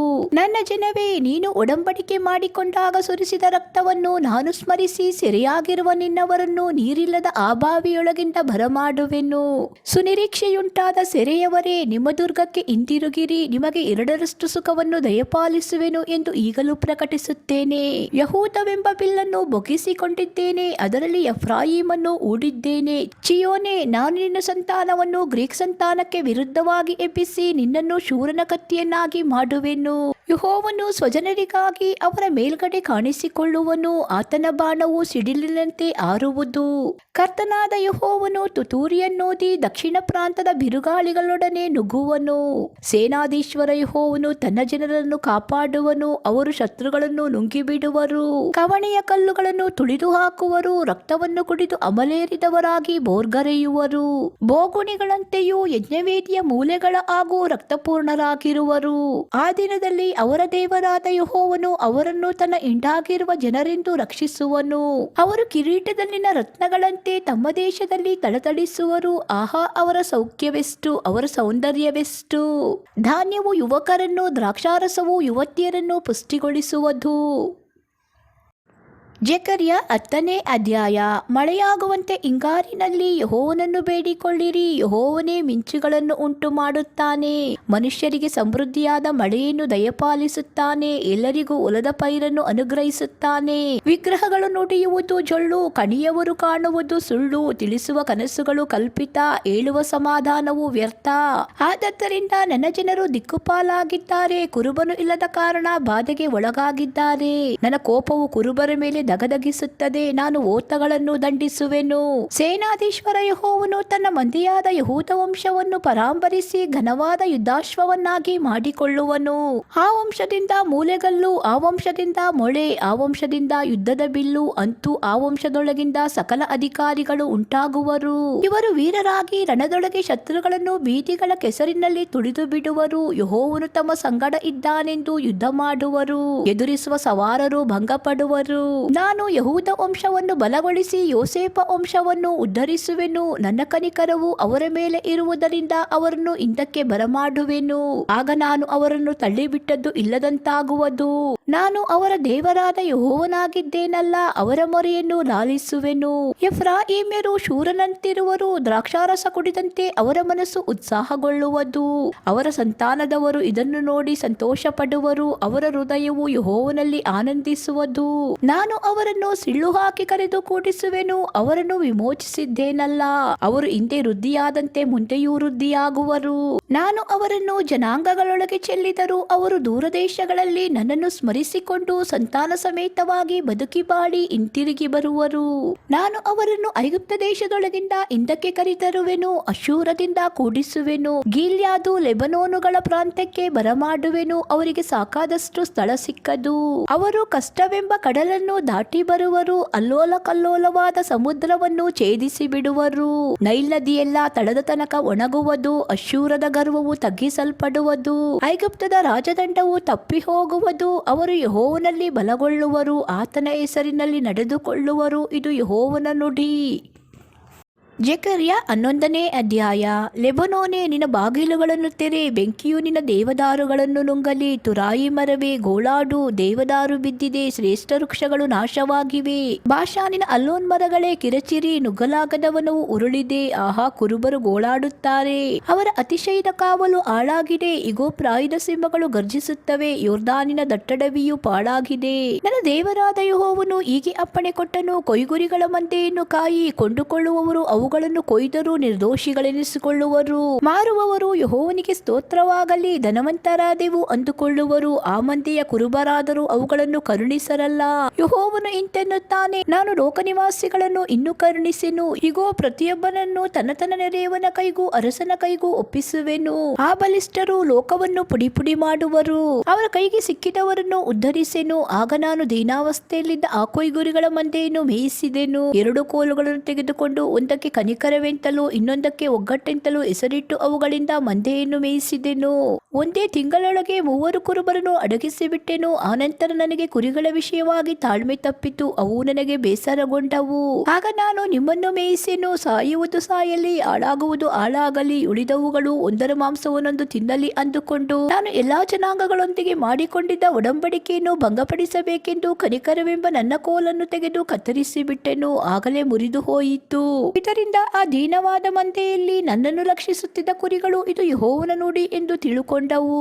ಆನಂತರ ನಾನು, ನಿಮಗೆ ಸರಿಯಾಗಿ ತೋರಿದರೆ ನನಗೆ ಸಂಬಳವನ್ನು ಕೊಡಿರಿ, ಇಲ್ಲವಾದರೆ ಬಿಡಿರಿ ಅನ್ನಲು ಅವರು 30 ತೊಲ ಬೆಳ್ಳಿಯನ್ನು ತೂಗಿ ನನ್ನ ಸಂಬಳಕ್ಕಾಗಿ ಕೊಟ್ಟರು. ಅವರು ಇವನ ಯೋಗ್ಯತೆ ಇಷ್ಟೇ ಎಂದುಕೊಂಡು ನನಗೆ ಕೊಟ್ಟ ಆ ಭಾರಿ ಸಂಬಳವನ್ನು ಯೆಹೋವನು ನೋಡಿ ಅದನ್ನು ಡಬ್ಬಿಗೆ ಹಾಕು ಎಂದು ಅಪ್ಪಣೆ ಮಾಡಿದಾಗ ನಾನು ಆ 30 ತೊಲ ಬೆಳ್ಳಿಯನ್ನು ತೆಗೆದು ಯೆಹೋವನ ಆಲಯದ ಡಬ್ಬಿಗೆ ಹಾಕಿದೆನು. ಕೂಡಲೇ ಯೆಹೂದಕ್ಕೂ ಇಸ್ರಾಯೇಲಿಗೂ ಇದ್ದ ಸಹೋದರ ಭಾವವನ್ನು ಭಂಗಪಡಿಸಬೇಕೆಂದು ಒಗ್ಗಟ್ಟೆಂಬ ನನ್ನ 2ನೇ ಕೋಲನ್ನು ಕತ್ತರಿಸಿ ಬಿಟ್ಟೆನು. ಆಮೇಲೆ ಯೆಹೋವನು ನನಗೆ ಹೀಗೆ ಅಪ್ಪಣೆ ಮಾಡಿದನು, ನೀನು ಮತ್ತೊಮ್ಮೆ ತಕ್ಕ ಸಲಕರಣೆಗಳನ್ನು ತೆಗೆದುಕೊಂಡು ಮುಖ ಕುರುಬನಂತೆ ನಟಿಸು. ಇಗೋ, ದೇಶದಲ್ಲಿ ನಾನು ಒಬ್ಬ ಕುರುಬನನ್ನು ಏರ್ಪಡಿಸುವೆನು. ಅವನು ಹಾಳಾಗುತ್ತಿರುವ ಕುರಿಗಳನ್ನು ನೋಡಿಕೊಳ್ಳನು, ಚದುರಿದವುಗಳನ್ನು ಹುಡುಕನು, ಊನವಾದವುಗಳನ್ನು ಗುಣಪಡಿಸನು, ನೆಟ್ಟಗಿರುವವುಗಳನ್ನು ಸಾಕನು, ಕೊಬ್ಬಿದವುಗಳ ಮಾಂಸವನ್ನು ತಿನ್ನುವನು, ಕುರಿಗಳ ಗುರುಸುಗಳನ್ನು ಚೂರು ಚೂರು ಮಾಡುವನು. ಮಂದೆಯನ್ನು ಕಾಯದೆ ಬಿಟ್ಟು ಬಿಟ್ಟ ತರವಲದ ಕುರುಬನ ಗತಿಯನ್ನು ಏನು ಹೇಳಲಿ? ಖಡ್ಗವು ಅವನ ತೋಳಿಗೂ ಬಲಗಣ್ಣಿಗೂ ತಾಕುವುದು. ಅವನ ತೋಳು ತೀರಾ ಒಣಗಿ ಹೋಗುವುದು. ಅವನ ಬಲಗಣ್ಣು ಪೂರಾ ಮೊಬ್ಬಾಗುವುದು. ಜೇಕರ್ಯ 12ನೇ ಅಧ್ಯಾಯ. ಇಸ್ರಾಯೇಲಿನ ವಿಷಯವಾಗಿ ಯೆಹೋವನು ನುಡಿದ ದೈವೋಕ್ತಿ. ಆಕಾಶಮಂಡಲವನ್ನು ಅರವಿ ಭೂಲೋಕಕ್ಕೆ ಅಸ್ತಿವಾರವನ್ನು ಹಾಕಿ ಮನುಷ್ಯನೊಳಗೆ ಜೀವಾತ್ಮವನ್ನು ಸೃಷ್ಟಿಸುವ ಯೆಹೋವನು ಇಂತೆನ್ನುತ್ತಾನೆ. ಆಹಾ, ನಾನು ಯೆರೂಸಲೇಮನ್ನು ಸುತ್ತಣ ಸಕಲ ಜನಾಂಗಗಳಿಗೆ ಅಮಲೇರಿಸಿ ಓಲಾಡಿಸುವ ಬೋಗುಣಿಯನ್ನಾಗಿ ಮಾಡುವೆನು.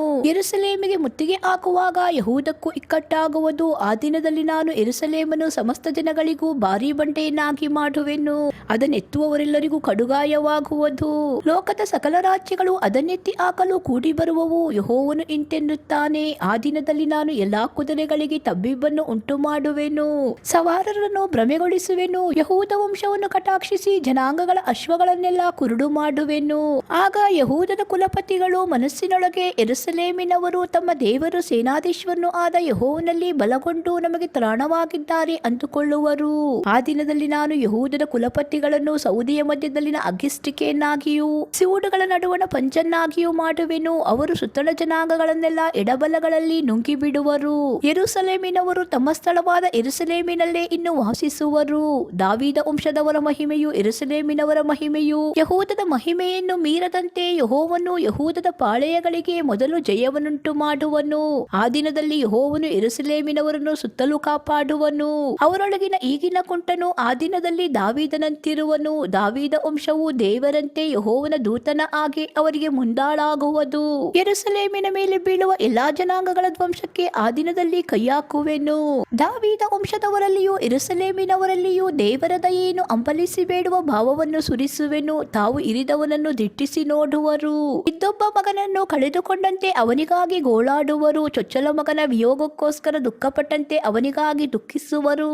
ಮೆಗಿದೋವಿನ ತಗ್ಗಿನೊಳಗೆ ಅದತ್ ರಿಮೋನಿನಲ್ಲಿ ಗೋಳಾಟವಾಗುವಂತೆ ಯೆರೂಸಲೇಮಿನಲ್ಲಿ ಆ ದಿನ ದೊಡ್ಡ ಗೋಳಾಟವಾಗುವುದು. ದೇಶವೆಲ್ಲ ಗೋಳಾಡುವುದು. ಒಂದೊಂದು ಕುಟುಂಬವು ಬೇರೆ ಬೇರೆ ಗೋಳಾಡುವುದು. ದಾವೀದ ವಂಶದ ಕುಟುಂಬವು ಬೇರೆ, ಅದರಲ್ಲಿ ಹೆಂಗಸರು ಗಂಡಸರು ಬೇರೆ ಬೇರೆ. ನಾತಾನ ವಂಶದ ಕುಟುಂಬವು ಬೇರೆ, ಅದರಲ್ಲಿ ಹೆಂಗಸರು ಗಂಡಸರು ಬೇರೆ ಬೇರೆ. ಲೇವಿ ವಂಶದ ಕುಟುಂಬವು ಬೇರೆ, ಅದರಲ್ಲಿ ಹೆಂಗಸರು ಗಂಡಸರು ಬೇರೆ ಬೇರೆ. ಶಿಮ್ಮಿಯ ಸಂತಾನದ ಕುಟುಂಬವು ಬೇರೆ, ಅದರಲ್ಲಿ ಹೆಂಗಸರು ಗಂಡಸರು ಬೇರೆ ಬೇರೆ. ಮಿಕ್ಕ ಕುಟುಂಬಗಳೆಲ್ಲ ಬೇರೆ ಬೇರೆ, ಒಂದೊಂದರಲ್ಲಿಯೂ ಹೆಂಗಸರು ಗಂಡಸರು ಬೇರೆ ಬೇರೆ. ಹೀಗೆ ಬೇರೆ ಬೇರೆಯಾಗಿಯೇ ಗೋಳಾಡುವರು. ಜೆಕರ್ಯ 13ನೇ ಅಧ್ಯಾಯ. ಆ ದಿನದಲ್ಲಿ ಪಾಪವನ್ನು ಅಶುಚಿಯನ್ನು ಪರಿಹರಿಸತಕ್ಕ ಒಂದು ಬುಗ್ಗೆಯು ದಾವೀದ ವಂಶದವರಿಗೂ ಯೆರೂಸಲೇಮಿನವರಿಗೂ ತೆರೆದಿರುವುದು. ಸೇನಾಧೀಶ್ವರ ಯೆಹೋವನು ಇಂತೆನ್ನುತ್ತಾನೆ. ಆ ದಿನದಲ್ಲಿ ನಾನು ವಿಗ್ರಹಗಳನ್ನು ದೇಶದೊಳಗಿಂದ ನಿರ್ನಾಮ ಮಾಡುವೆನು. ಅವು ಇನ್ನು ಯಾರ ನೆನಪಿಗೂ ಬಾರವು. ಅಲ್ಲದೆ ಪ್ರವಾದಿಗಳನ್ನು ದುರಾತ್ಮವನ್ನು ದೇಶದೊಳಗಿಂದ ತೊಲಗಿಸಿ ಬಿಡುವೆನು. ಆಗ ಯಾವನಾದರೂ ಮತ್ತೆ ಪ್ರವಾದನೆ ಮಾಡಿದರೆ ಅವನ ಎತ್ತ ತಾಯಿ ತಂದೆಗಳು ಅವನಿಗೆ, ನೀನುಳಿಯಬೇಡ, ಯೆಹೋವನ ಹೆಸರೆತ್ತಿ ಸುಳ್ಳಾಡು ಎಂದು ಹೇಳಿ ಆ ಎತ್ತ ತಾಯಿ ತಂದೆಗಳೇ ಅವನ ಪ್ರವಾದನೆಯ ನಿಮಿತ್ತ ಅವನನ್ನು ಇರಿದು ಬಿಡುವರು. ಆ ದಿನದಲ್ಲಿ ಯಾವ ಪ್ರವಾದಿಯೇ ಆಗಲಿ ಪ್ರವಾದನೆ ಮಾಡಬೇಕೆಂದಿರುವಾಗ ತನಗಾದ ದರ್ಶನವನ್ನು ಪ್ರಕಟಿಸಲು ನಾಚಿಕೆ ಪಡುವನು. ಯಾವನು ಮೋಸಕ್ಕಾಗಿ ಕಂಬಳಿಯನ್ನು ಒದ್ದುಕೊಳ್ಳನು. ಒಬ್ಬನು, ನಾನು ಪ್ರವಾದಿಯಲ್ಲ, ಹೊಲದ ಕೆಲಸದವನು, ಚಿಕ್ಕತನದಿಂದಲೂ ಗುಲಾಮನಾಗಿದ್ದೇನೆ ಎಂದು ಹೇಳಲು, ಮತ್ತೊಬ್ಬನು ಅವನನ್ನು, ನಿನ್ನ ಎದೆಯ ಮೇಲಿನ ಈ ಗಾಯಗಳೇನು ಎಂದು ಕೇಳಿದರೆ ಅವನು, ಮಿತ್ರರ ಮನೆಯಲ್ಲಿ ನನಗಾದ ಗಾಯಗಳು ಎಂದುತ್ತರ ಕೊಡುವನು. ಸೇನಾಧೀಶ್ವರ ಯೆಹೋವನು ಇಂತೆನ್ನುತ್ತಾನೆ. ಖಡ್ಗವೇ, ನಾನು ನೇಮಿಸಿದ ಕುರುಬನು ನನ್ನ ಸಂಗಡಿಗನು ಆಗಿರುವವನಿಗೆ ವಿರುದ್ಧವಾಗಿ ಎಚ್ಚರಗೊಳ್ಳು. ಕುರುಬನನ್ನು ಒಡೆ, ಕುರಿಗಳು ಚೆದುರಿ ಹೋಗುವವು, ಮರಿಗಳ ಮೇಲೂ ಕೈ ಮಾಡಬೇಕೆಂದಿದ್ದೇನೆ. ದೇಶದೊಳಗೆಲ್ಲ 3ರಲ್ಲಿ 2 ಭಾಗದವರು ಹತರಾಗಿ ಸಾಯುವರು, 3ನೇ ಭಾಗದವರು ಅಲ್ಲಿ ಉಳಿಯುವರು. ಇದು ಯೆಹೋವನ ನುಡಿ. ಆ 3ನೇ ಭಾಗದವರನ್ನು ನಾನು ಬೆಂಕಿಗೆ ಹಾಕಿ ಬೆಳ್ಳಿಯಂತೆ ಶೋಧಿಸುವೆನು, ಬಂಗಾರದ ಹಾಗೆ ಶುದ್ಧಿ ಮಾಡುವೆನು. ಅವರು ನನ್ನ ಹೆಸರೆತ್ತಿ ಪ್ರಾರ್ಥಿಸುವರು, ನಾನು ಆಲಿಸುವೆನು. ನಾನು, ಇವರು ನನ್ನ ಜನರು ಅಂದುಕೊಳ್ಳುವೆನು, ಅವರು ನಮ್ಮ ದೇವರಾದ ಯೆಹೋವನೇ ಅನ್ನುವರು. ಜೆಕರ್ಯ 14ನೇ ಅಧ್ಯಾಯ. ಆಹಾ ಚೀಯೋನೇ, ಯೆಹೋವನು ನೇಮಿಸಿದ ದಿನವು ಬರುತ್ತಿದೆ. ಸೂರೆಯಾದ ನಿನ್ನ ಆಸ್ತಿಯು ಆಗ ನಿನ್ನ ಮಧ್ಯದಲ್ಲಿ ಹಂಚಿಕೆಯಾಗುವುದು. ನಾನು ಸಕಲ ಜನಾಂಗಗಳನ್ನು ಯೆರೂಸಲೇಮಿಗೆ ವಿರುದ್ಧವಾಗಿ ಕೂಡಿಸುವೆನು. ಅವು ಪಟ್ಟಣವನ್ನು ಆಕ್ರಮಿಸಿಕೊಂಡು ಮನೆಗಳನ್ನು ಸೂರೆ ಮಾಡಿ ಹೆಂಗಸರನ್ನು ಕೆಡಿಸುವವು. ಪಟ್ಟಣದ ಅರವಾಸಿ ಜನರು ಸೆರೆಗೆ ಹೋಗುವರು, ಮಿಕ್ಕವರು ಪಟ್ಟಣದಲ್ಲೇ ಉಳಿಯುವರು. ಆಗ ಯೆಹೋವನು ಹೊರಟು ಯುದ್ಧ ದಿನದಲ್ಲಿ ಹೇಗೋ ಹಾಗೆಯೇ ಆ ಜನಾಂಗಗಳಿಗೆ ಪ್ರತಿಭಟಿಸುವನು. ಯೆರೂಸಲೇಮಿಗೆ ಮೂಡಲಲ್ಲಿ ಎದುರಾಗಿರುವ ಎಣ್ಣೆಯ ಮರಗಳ ಗುಡ್ಡದ ಮೇಲೆ ಆತನ ಪಾದಗಳು ನಿಂತಿರಲು ಆ ಗುಡ್ಡವು ಮೂಡಲಿಂದ ಪಡುವಲಿಗೆ ಉದ್ದಕ್ಕೂ ಸೀಳಿ ಹೋಗಿ ಮಧ್ಯದಲ್ಲಿ ದೊಡ್ಡ ಡೊಂಗರ ಆಗುವುದು. ಗುಡ್ಡದ ಅರ್ಧ ಭಾಗವು ಬಡಗಲಿಗೆ ಅರ್ಧ ಭಾಗವು ತೆಂಕಲಿಗೆ ಸರಿದುಕೊಳ್ಳುವುದು. ನೀವು ನನ್ನ ಗುಡ್ಡಗಳ ನಡುವಣ ಆ ಡೊಂಗರದೊಳಗೆ ಓಡಿ ಹೋಗುವಿರಿ, ಏಕೆಂದರೆ ಆ ಡೊಂಗರವು ಆಚೆಲಿಗೆ ಮುಟ್ಟಿರುವುದು. ಯೆಹೂದದ ಅರಸನಾದ ಉಜ್ಜೀಯನ ಕಾಲದಲ್ಲಿ ಭೂಕಂಪದ ಕಡೆಯಿಂದ ನೀವು ಓಡಿ ಹೋದಂತೆಯೇ ಓಡಿ ಹೋಗುವಿರಿ. ಆಗ ನನ್ನ ದೇವರಾದ ಯೆಹೋವನು ಸಮಸ್ತ ದೇವದೂತ ಸಮೇತ ಬರುವನು. ಆ ದಿನದಲ್ಲಿ ಬೆಳಕಿರದು, ಜ್ಯೋತಿಗಳು ಉಡುಗಿ ಹೋಗುವವು. ಇಂಥ ದಿನವೂ ಒಂದೇ, ಅದು ಯೆಹೋವನಿಗೆ ಗೊತ್ತು. ಅದು ಹಗಲು ಅಲ್ಲ, ഇരുಳು ಅಲ್ಲ, ಆದರೆ ಸಂಜೆಯ ವೇಳೆಯಲ್ಲಿ ಬೆಳಕಾಗುವುದು. ಆ ದಿನದಲ್ಲಿ ಜೀವಕರವಾದ ಜಲಪ್ರವಾಹವು ಯೆರೂಸಲೇಮಿನೊಳಗಿಂದ ಹೊರಡುವುದು. ಅರ್ಧ ಭಾಗವು ಪೂರ್ವ ಸಮುದ್ರಕ್ಕೂ ಅರ್ಧ ಭಾಗವು ಪಶ್ಚಿಮ ಸಮುದ್ರಕ್ಕೂ ಹರಿಯುವುದು. ಬೇಸಿಗೆ ಕಾಲದಲ್ಲಿಯೂ ಮಳೆಗಾಲದಲ್ಲಿಯೂ ಹರಿಯುತ್ತಲೇ ಇರುವುದು. ಯೆಹೋವನು ಭೂಲೋಕಕ್ಕೆಲ್ಲ ರಾಜನಾಗಿರುವನು. ಆ ದಿನದಲ್ಲಿ ಯೆಹೋವನೊಬ್ಬನೇ ದೇವರೆಂದು, ಆತನ ಹೆಸರೊಂದೇ ಸ್ತುತ್ಯವೆಂದು ಎಲ್ಲರಿಗೂ ತಿಳಿದಿರುವುದು. ಆಗ ದೇಶವು ಗೆಬದಿಂದ ಯೆರೂಸಲೇಮಿಗೆ, ತೆಂಕಲಲ್ಲಿರುವ ರಿಮ್ಮೋನಿನವರೆಗೆ ತಗ್ಗಾಗಿ ಮಾರ್ಪಡುವುದು. ಯೆರೂಸಲೇಮು ಬೆನ್ಯಾಮೀನಿನ ಬಾಗಿಲಿಂದ ಪೂರ್ವಕಾಲದ ಬಾಗಿಲಿನ ಸ್ಥಳದವರೆಗೆ, ಮೂಲೆಯ ಬಾಗಿಲಿನ ತನಕ, ಹನನೇಲಿನ ಬುರುಜಿನಿಂದ ಅರಸನ ದ್ರಾಕ್ಷಿಯ ಆಲೆಗಳ ಪರ್ಯಂತ ಇದ್ದ ಕಡೆಯೇ ಎತ್ತರದಲ್ಲಿ ನಿಂತಿರುವುದು. ಅದರಲ್ಲಿ ಜನರು ತುಂಬಾ ವಾಸಿಸುವರು. ಇನ್ನು ಶಾಪವಿರದು. ಯೆರೂಸಲೇಮು ನೆಮ್ಮದಿಯಾಗಿ ನೆಲೆಗೊಂಡಿರುವುದು. ಯೆರೂಸಲೇಮಿನ ಮೇಲೆ ಯುದ್ಧ ಮಾಡಿದ ಸಕಲ ಜನಾಂಗಗಳಿಗೂ ಯೆಹೋವನು ಈ ವ್ಯಾಧಿಯನ್ನು ತಗಲಿಸುವನು. ಹೆಜ್ಜೆಯ ಮೇಲೆ ನಿಂತ ಹಾಗೆಯೇ ಅವರ ಮಾಂಸವು ಕೊಳೆತು ಹೋಗುವುದು. ಕಣ್ಣು ಗುಣಿಯಲ್ಲೇ ಇಂಗುವುದು, ನಾಲಿಗೆಯು ಬಾಯಲ್ಲೇ ಕ್ಷಯಿಸುವುದು. ಆ ದಿನದಲ್ಲಿ ಯೆಹೋವನು ಉಂಟು ಮಾಡುವ ದೊಡ್ಡ ಗಲಿಬಿಲಿಯು ಅವರಲ್ಲಿ ಹರಡುವುದು. ಒಬ್ಬರ ಕೈಯನ್ನೊಬ್ಬರು ತಡೆ ಹಿಡಿಯುವರು, ಒಬ್ಬರ ಮೇಲೊಬ್ಬರು ಕೈಯೆತ್ತುವರು. ಯೆಹೂದವು ಯೆರೂಸಲೇಮಿನ ಪರವಾಗಿ ಯುದ್ಧ ಮಾಡುವುದು. ಸುತ್ತಣ ಸಕಲ ಜನಾಂಗಗಳ ಆಸ್ತಿಯು, ಅಂದರೆ ಬೆಳ್ಳಿ ಬಂಗಾರ ಬಟ್ಟೆಗಳು ರಾಶಿ ರಾಶಿಯಾಗಿ ಬಾಚಲ್ಪಡುವವು. ಜನಾಂಗಗಳಿಗೆ ತಗುಲುವಂತ ವ್ಯಾಧಿಯೇ ಕುದುರೆ, ಏಸರಗತ್ತೆ, ಒಂಟೆ, ಕತ್ತೆ, ಅಂತೂ ಆ ಪಾಳೆಯಗಳಲ್ಲಿನ ಸಮಸ್ತ ಪಶುಗಳಿಗೂ ತಗುಲುವುದು. ಆನಂತರ ಯೆರೂಸಲೇಮಿನ ಮೇಲೆ ಬಿದ್ದ ಸಕಲ ಜನಾಂಗಗಳಲ್ಲಿ ಉಳಿದವರೆಲ್ಲರೂ ಸೇನಾಧೀಶ್ವರ ಯೆಹೋವನೆಂಬ ರಾಜಾಧಿರಾಜನನ್ನು ಆರಾಧಿಸುವುದಕ್ಕೂ ಪರ್ಣಶಾಲೆಗಳ ಹಬ್ಬವನ್ನು ಆಚರಿಸುವುದಕ್ಕೂ ಪ್ರತಿ ವರ್ಷವೂ ಹೊರಟು ಬರುವರು. ಲೋಕದ ಸಮಸ್ತ ಕುಲಗಳಲ್ಲಿ ಯಾವ ಕುಲದವರು ಸೇನಾಧೀಶ್ವರ ಯೆಹೋವನೆಂಬ ರಾಜಾಧಿರಾಜನನ್ನು ಆರಾಧಿಸುವುದಕ್ಕೆ ಬರುವುದಿಲ್ಲವೋ ಅವರಿಗೆ ಮಳೆ ಬರುವುದಿಲ್ಲ. ಐಗುಪ್ತ ಕುಲದವರು ಹೊರಟು ಬಾರದಿದ್ದರೆ ಪರ್ಣಶಾಲೆಗಳ ಹಬ್ಬವನ್ನು ಆಚರಿಸುವುದಕ್ಕೆ ಬಾರದಿರುವ ಜನಾಂಗಗಳಿಗೆ ಯೆಹೋವನು ತಗಲಿಸುವ ಬಾಧೆಯು ಅವರಿಗೂ ತಗುಲುವುದು. ಐಗುಪ್ತಕ್ಕೂ ಪರ್ಣಶಾಲೆಗಳ ಹಬ್ಬವನ್ನು ಆಚರಿಸುವುದಕ್ಕೆ ಬಾರದಿರುವ ಸಕಲ ಜನಾಂಗಗಳಿಗೂ ಸಂಭವಿಸುವ ದಂಡನೆಯು ಇದೇ. ಆ ದಿನದಲ್ಲಿ ಯೆಹೋವನಿಗೆ ಮೀಸಲು ಎಂಬ ಲಿಪಿಯು ಕುದುರೆಗಳ ಗಂಟೆಗಳ ಮೇಲೂ ಕೆತ್ತಿರುವುದು. ಯೆಹೋವನ ಆಲಿದ ಪಾತ್ರೆಗಳೆಲ್ಲವೂ ಯಜ್ಞವೇದಿಯ ಪಕ್ಕದ ಬೋಗುಣಿಗಳಂತೆ ಪರಿಶುದ್ಧವಾಗಿರುವವು. ಅಲ್ಲದೆ ಯೆರೂಸಲೇಮಿನಲ್ಲಿಯೂ ಯೆಹೂದದಲ್ಲಿಯೂ ಇರುವ ಸಕಲ ಪಾತ್ರೆಗಳು ಸೇನಾಧೀಶ್ವರ ಯೆಹೋವನಿಗೆ ಮೀಸಲಾಗಿರುವವು. ಯಜ್ಞ ಮಾಡುವವರೆಲ್ಲರೂ ಬಂದು ಅವುಗಳನ್ನು ತೆಗೆದುಕೊಂಡು ಅವುಗಳಲ್ಲಿ ಬೇಯಿಸುವರು. ಆ ದಿನದಲ್ಲಿ ಸೇನಾಧೀಶ್ವರ ಯೆಹೋವನ ಆಲಯದೊಳಗೆ ಯಾವ ವ್ಯಾಪಾರಿಯೂ ಇರನು. ಇದಿಷ್ಟು ದೇವರ ವಚನಗಳು. ಸತ್ಯವೇದದ ಜೆಕರ್ಯನ ಪ್ರವಾದನೆ ಗ್ರಂಥ ಪುಸ್ತಕದ ಎಲ್ಲಾ ದೇವರ ವಚನಗಳು. ಎಲ್ಲ ಸ್ತುತಿಗನ ಮಾನ ಮಹಿಮೆ ಸ್ತೋತ್ರಗಳು ನನ್ನ ದೇವರಾದ ಯೇಸು ಕ್ರಿಸ್ತುವಿಗೆ ಉಂಟಾಗಲಿ. ಆಮೇನ್.